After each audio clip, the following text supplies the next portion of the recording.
अभी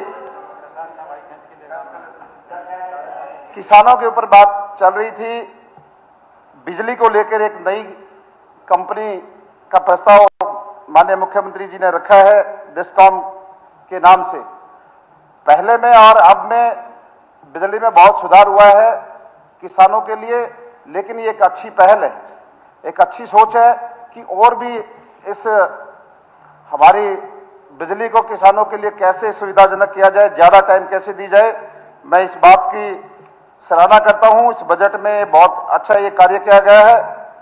चाहे हमारी जो नमकीन भूमि होती है, जिसको हम रेई की जमीन बोलते थे, लगभग 1,40,000 एकड़ जमीन को योग्य खेती योग्य बनाने के जो बात की गई है, बहुत अच्छी बात है। प्राकृतिक व जैविक खेती के लिए 10,000 रुपए पर एकड़ के हिसाब से प्रस्ताव रखा गया है किसान के लिए कि भाई जो प्राकृतिक खेती करेगा, जैविक खेती करेगा, उसका सरकार की ओर से मेरा पानी मेरा विरासत में जो पहले से ही सरकार ने एक अच्छी योजना की है, उसमें अतिरिक्त 2,000 रुपए देने की बात हुई है और 35,000 नए ऊर्जा पंप लगाने की बात हुई। एक नई शुरुआत जो कि 2,000 एकड़ में एक स्मार्ट एग्रीकल्चर क्लस्टर बनाने की बात हो रही है, जो एक अच्छा एक्सपेरिमेंट हो सकता है, उससे आगे उसको हम और बढ़ा सकते हैं। मैं माननीय अध्यक्ष जी आपके माध्यम से अपने साथियों को, जब हम गंभीरता से बात कर रहे थे, मैं उनको बताना चाहता हूं बहुत सारे विषय ऐसे हैं जो बहुत पेशेंस से सुनने के। मैं बजट से हटके थोड़ा बताना चाहता हूं। पिछली 3 मार्च को सोनीपत में माननीय मुख्यमंत्री जी का कार्यक्रम था। हमारा स्टेट लेवल पे गो आयोग का, जो हमारी गौशालाओं को हम जो पैसा देते हैं, उसका कार्यक्रम था। गौ माता जो है वो हमारे देश में उसको भगवान के रूप में पूजते हैं और 600, मैं अपने साथियों को बताना चाहता हूं, 600 करोड़ रुपए आप इनकी सरकार में 600 करोड़ से ज्यादा पैसे गो आयोग के दिए जा चुके। ये लोग हर सेशन में बात कुछ भी हो घुमा फिरा के लेके आते हैं कि भाई हमारी वोट चोरी हो गई। असल मायने में इनको सोचना चाहिए कि जो गौ माता की सेवा करता है, 600 करोड़, इनके टाइम पे मात्र 2 करोड़ रुपए दिए जाते, 600 करोड़ दे चुके। अध्यक्ष महोदय, मैं आपको बताना चाहता हूं कि सरकारी नौकरियों में पारदर्शिता की बात होती है। ये लोग हमारे इस सबक से चिढ़ जाते हैं, पर्ची खर्ची से, और ना ही ये लोग सीखने की कोशिश करते हैं।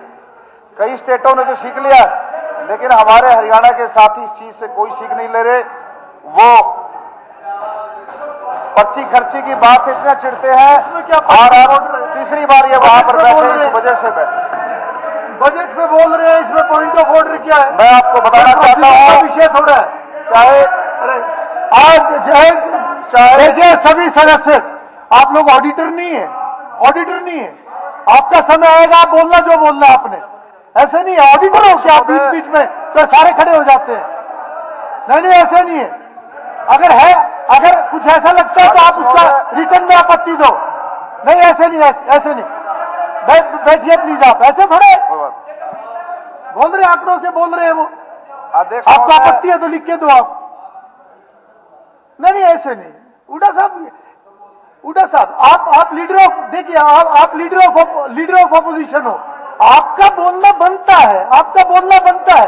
पर किसी भी सदस्य के बोलने पे एक ग्रुप खड़ा हो जाए, ये कैसे हो सकता है? या नहीं, ऐसा नहीं है। उड़ा साहब है, अगर उनको कुछ कहना होगा वो कहेंगे, ऐसे नहीं। सीनियर प्लीज आप कहिए। मान रहे थे आपसे पॉइंट ऑफ, कोई पॉइंट ऑफ ऑर्डर तो बनता ही नहीं है। आपको कोई विषय पे कोई बात रखनी है तो बात अलग है, लेकिन प्रोसीजर की बात यहाँ पे कहाँ पे है? कोई रूल प्रोसीजर की क्या बात है? वो अपने विषय रख रहे हैं। पॉइंट ऑफ ऑर्डर वो होता है जब किसी रूल या प्रोसीजर में क्लैरिफिकेशन चाहिए। देखिए, ये आप रिविजन मांग रहे थे, दे देना, लेकिन जो बेसिक प्रिंसिपल है, चलिए अपने पार्लियामेंट्री डेमोक्रेसी, आपने कोई बात रखनी है तो अरोड़ा जी रखो। एक मिनट मेरी बात सुनो जी। बेसिक पार्लियामेंट्री डेमोक्रेसी का बेसिक प्रिंसिपल क्या है? स्पीकर चुना जाता है, एंड स्पीकर नेवर स्पीक्स यहाँ पे स्पीकर ही पर बोलते यहाँ के हैं, बोल देते हैं। हालात कैसे यहाँ पे बनाते हो कि स्पीकर ही स्पीकर को बोलते ना हैं। चाहते हुए भी बोलना पड़ता है? आपके फॉर्मूले को कुछ लोगों को समझाओ आप प्लीज। अरोड़ा जी, आपने कोई बात कहनी है? कह रहा था हाँ स्पीकर प्लीज। सर, कि जो ये कह रहे थे ना कि 600 करोड़ 2025-26 में 525 करोड़ रखे थे और जिसमें से 88.54 खर्च रिलीज हुए पैसे सिर्फ मतलब 15% भी रिलीज नहीं हुआ। चलिए देवेंद्र जी आप रखो। कि लगभग 600 करोड़ सभी प्रदेश की गौशालाओं को जा चुके हैं। अभी भी चेक बटे 3 तारीख का जो कार्यक्रम था, और इनके समय में मात्र 2 करोड़ पर ईयर। और एक चीज मैं बताना चाहता हूं, गंभीरता की बात हो रही थी, मैंने जैसे कहा ये कबड्डी का मैच मेरे साथी समझ के बैठे हैं कि हर चीज को, और मैं कहना चाहता हूं कि इन चीजों को हर कोई देख रहा है प्रदेश में कि भाई अब मैं अपना विषय रख रहा था, मेरे साथी फिर बीच में आकर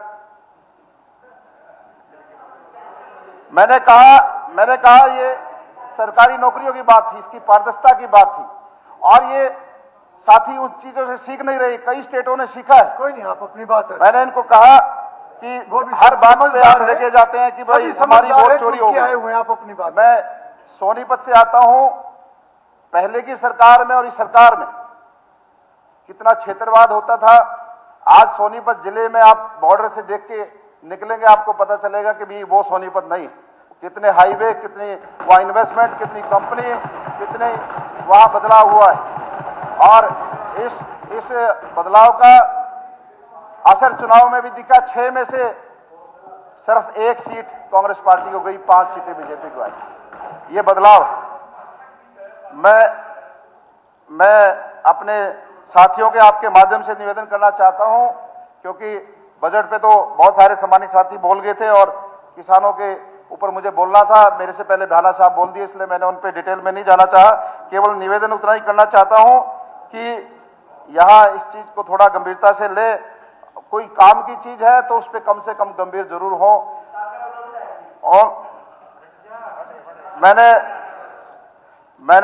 क्षेत्रवाद की बात करी, बहुत सारे कार्य हमारे ऐसे हैं, जैसे बात हो रही थी ऑनलाइन ट्रांसफर की, उस पे भी ये लोग कटाक्ष करते हैं, जिसको सारे देश ने जिस पॉलिसी को सराहा, लोगों दूसरे स्टेट ने अडॉप्ट किया।